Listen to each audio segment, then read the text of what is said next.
Bonjour chers collègues, donc on va venir poursuivre la suite de nos tutoriels.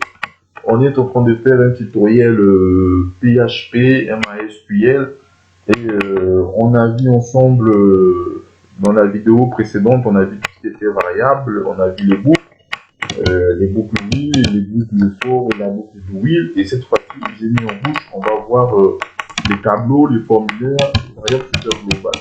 Et effectivement, si la vidéo est trop longue, je vais la partitionner dans des vidéos de 10 minutes pour voilà, être plus à l'aise tout simplement. Donc on va commencer avec les tableaux, mais avant d'attaquer les tableaux, j'avais vu qu'on n'avait pas vu ce qui étaient les conditions en fait. Et dans PHP, il y a il y a deux types de conditions qui reviennent souvent. Attendez, je vois que si ça enregistre bien. Enregistreur ouvert. Voilà, bon.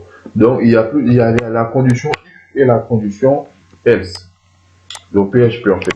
Donc on va tester sans plus tarder. On va ouvrir nos tester ces conditions-là. Voilà, on ouvre nos balises PHP. Voilà. Donc ici là, pour tester la condition if par exemple, elle aurait besoin d'une variable. C'est un peu comme une boucle, sauf qu'il n'y a pas d'implémentation ici là et que on va quand même exécuter et on rentrera dans cette boucle ici là si la condition elle est respectée. Donc la condition c'est quoi? C'est de définir un âge en fait pour l'utilisateur. On va dire que l'âge de l'utilisateur est de 18 ans. Vous voyez? Et on va dire ça c'est if ici là, le if là veut dire si. Et puis if, on peut rajouter un else if. Ça signifie sinon si, nouvelle condition. Après ça, on peut le refaire plusieurs fois, plusieurs else if, plusieurs if aussi. Il n'y a pas de problème. Voilà. Mais c'est par ordre. D'abord les if, après les else if. Et pour finir, c'est else. Ça veut dire sinon. Et souvent, il n'y a pas d'accolade pour les else. Parce que ça prend la valeur par défaut. Donc, effectivement, il y aurait des paramètres à l'intérieur, des messages à faire passer. Voilà.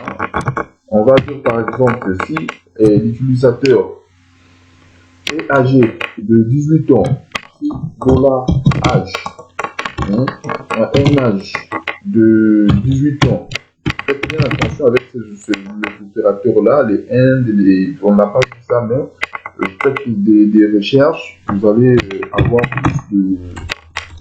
plus d'informations là-dessus.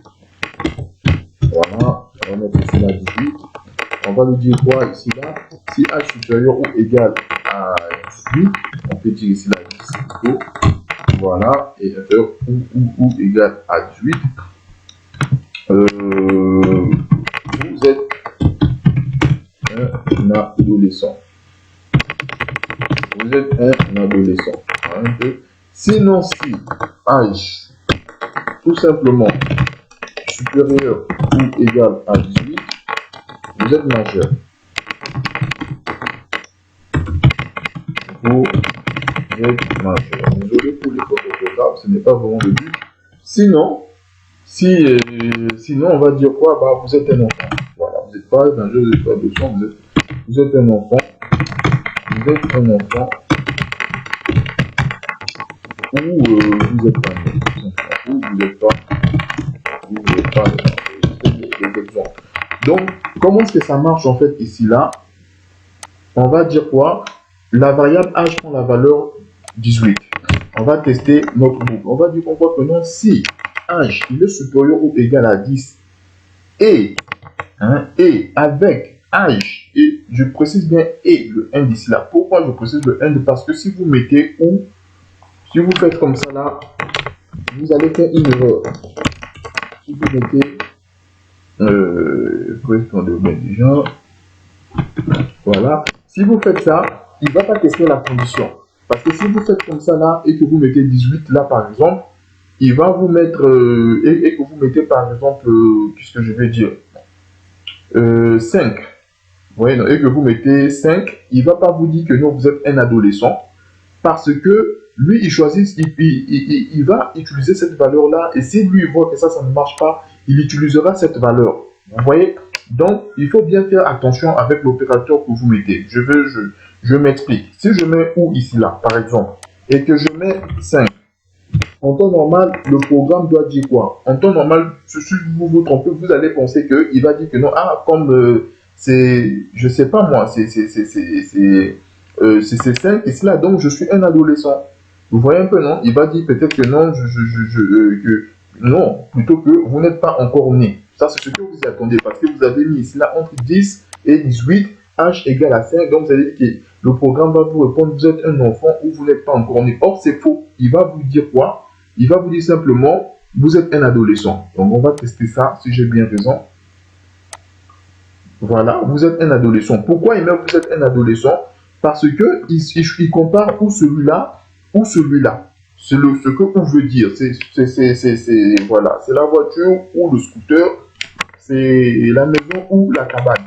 Et comme lui, il a h égal à 5 et il a la possibilité de comparer que h peut être inférieur ou égal à 18, qu'est-ce qu'il va faire? Il va dire, bah, c'est vrai aussi pour h est inférieur ou égal à 18 parce que 5 est égal à 18. Par contre, si vous voulez que ce soit vrai, il faut mettre l'opérateur et. Vous dit n.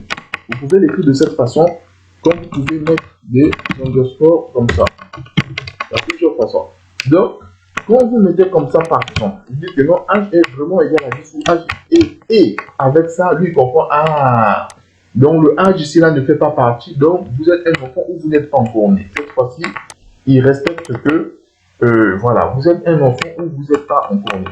Donc par contre, si vous donnez à la valeur âge 45, à votre avis, qu'est-ce que ça va afficher? C'est votre tour de répondre. Vous avez une minute.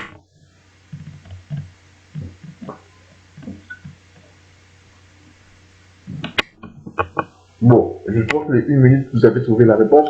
Avec 45, il va dire quoi simplement? C'est que vous êtes majeur. Parce qu'on voit bien que âge, il est strictement supérieur à 18. Hein? Vous êtes majeur. Donc, vous voyez bien que non, en mettant 45, il vous êtes un enfant qui n'est pas encore né. Si on met 0, quel résultat ça va nous donner? Par exemple, si on met 0, il va nous afficher,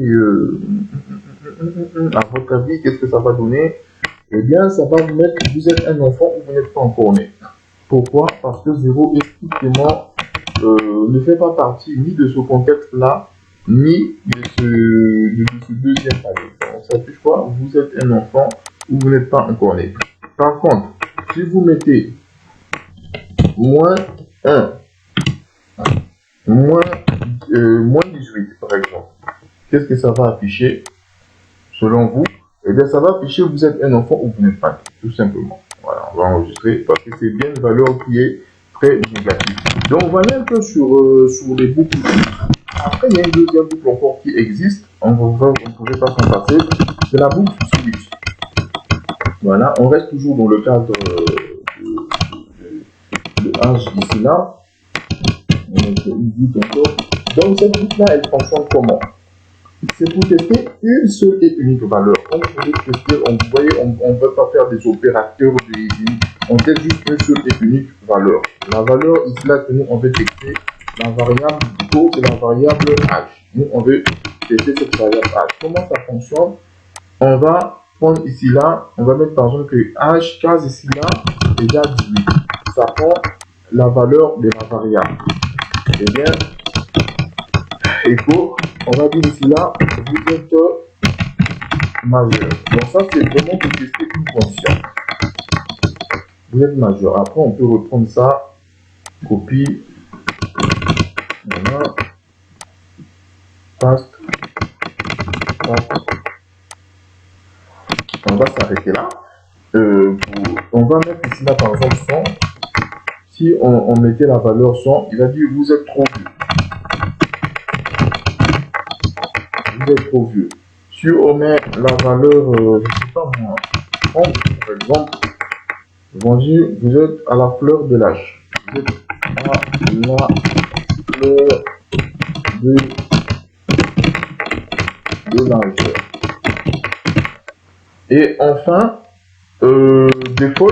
défaut, on ne met rien. On laisse comme ça, c'est la valeur qu'on n'a pas rentrée en fait. Voilà. Ou encore, sinon, c'est pas que c'est la valeur qu'on n'a pas rentrée, c'est la valeur qui ne fait pas partie des variables qui doivent être testées. Donc, on va dire, par exemple, aucun paramètre n'est défini pour vous. Aucun paramètre n'a été défini pour vous. Je vais réexpliquer. On a une boucle switch. C'est la deuxième boucle qu'on utilise dans les conditions en dehors de la boucle if. C'est les deux boucles que vous allez revoir le plus souvent. Switch, c'est pour tester une seule et unique condition. On ne va pas tester plusieurs valeurs. Avec H, on a vu tout à l'heure que non, on pouvait tester entre 18 et 17, entre inférieur à 18, mais cette fois-ci, c'est juste une seule et unique condition qu'on va tester là. Et switch, quand vous l'écrivez par défaut, c'est par des cases en fait. Et la valeur que prend le mot case ici là, la valeur qui accompagne case, c'est cette valeur-là, c'est à l'intérieur qu'on va jouer. Par exemple, si vous donnez à H la valeur 100, il va mettre vous êtes trop vieux. Si vous donnez à H la valeur 30, il va dire vous êtes à la fleur de l'âge. Et si vous me donnez une valeur qui est différente de ces valeurs qui ont été définies ici là, il va dire aucun paramètre n'a été défini pour vous. Donc là, par exemple, on va mettre 30. Il va dire que non, vous êtes à la fleur de l'âge. On va tester ça. Voilà. Vous êtes à la fleur de l'âge. Et si vous mettez, par exemple, -1, il va dire aucun paramètre n'a été défini pour vous. Voilà, aucun paramètre n'a été défini pour vous. Donc, vous voyez bien que ça respecte juste ce qui est dans les cases. Si vous mettez 100, il va dire que vous êtes trop vieux. Voilà, vous êtes trop vieux. Donc, vous voyez un peu, ça c'est pour expliquer comment peut fonctionner les conditions. Donc, on va passer à autre chose. Après, on va arrêter. On va passer sur les tableaux.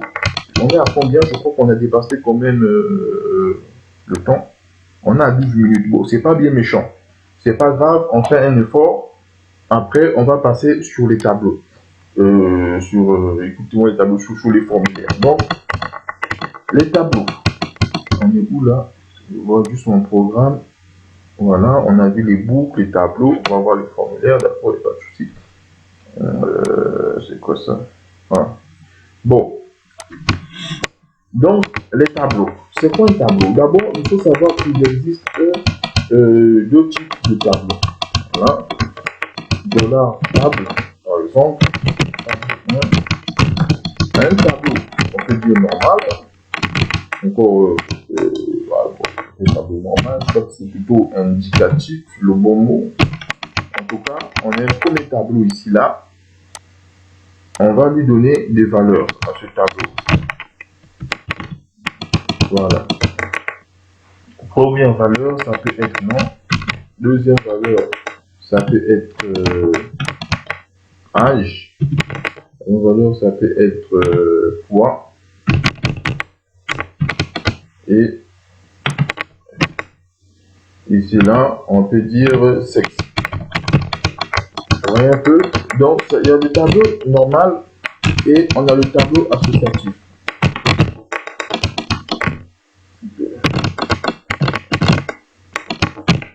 Ou encore, il y a des tableaux aussi multidimensionnels. Mais on ne va pas aller loin là-bas. On va essayer de voir un tableau simple comme ça. Puis c'est un tableau associatif. Tableau associatif, lui, va prendre deux valeurs par contre. Il va prendre un bon moment pour taper ce tableau-là. On va dire encore non, par exemple. Pas pour non, il y en a. Pas grave. On va copier encore âge. Voilà. Et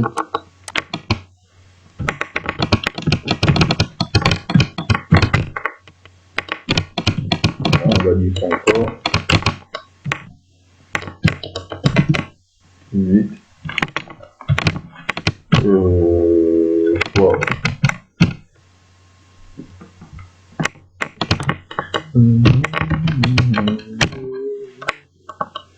Le poids par exemple, on va dire 65 l'eau et on souffle le sexe.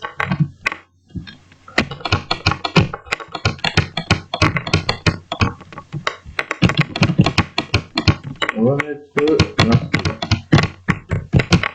Voilà. Donc, on a deux tableaux. Quelle est la différence entre ces deux tableaux?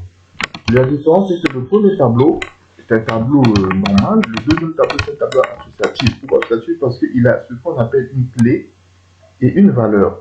Ça, c'est le petit symbole qui dit que non, on a la clé plus la valeur. Ce qui nous intéresse ici, là, c'est surtout de savoir comment est-ce que vous pouvez accéder aux valeurs de ce tableau. Parce que là, c'est un tableau, après, ça serait les bases de données, ça pourrait être, voilà, surtout les bases de données. Mais on peut aussi prendre un tableau, peut-être pour certaines applications, on aurait besoin des tableaux qui, dans beaucoup des cas, extraire des informations et tout, ou on peut créer une fonction, excusez-moi.